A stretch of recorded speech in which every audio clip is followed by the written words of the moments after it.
गव्हाच्या पिठापासून तिखट धिरडे बनवणार यासाठी इथं मी कांदा घेतला, बारीक चिरून 2 कांदे घेतले, त्यामध्ये कोथिंबीर घ्यायची बारीक चिरून. यामध्ये आपण इथं अर्धी वाटी रवा घेतलेला आहे, रवा घालूयात.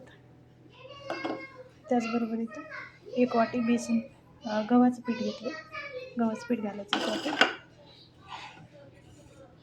अर्धा चमचा हळद घालायची, लाल मिरची घालायची अर्धा चमचा लाल मिरची पावडर घालायचं रेग्युलरचं, थोडेसे जिरे घालायचे, थोडासा ओवा घालायचा, अर्धी पळी खाण्याचं तेल घालायचं फोडणीचं, आणि आता चवीपुरतं मीठ घालायचं. जरा मिक्स करून घेऊ. थोडं थोडं पाणी करून आपण डोशाचं पीठ जसं असते तसं याला एवढं इतपत पातळ याला बनवायचं आपण. तवा गरम झालेला आहे आणि पीठ आपण इतपत असं पातळ करून घेतलेलं आहे डोशासारखं. तर हे पीठ आपल्याला थोडं थोडं टाकून घ्यायचं आणि यावरती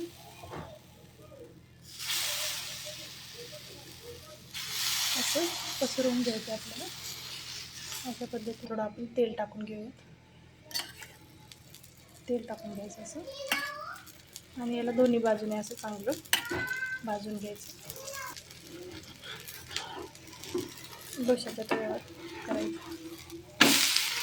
करायला दोन्ही बाजूने असं छान असं भाजून घ्यायचं खमंग आपल्याला. तर अशा प्रकारे आपण दोन्ही बाजूने भाजून घ्यायचे छान असं.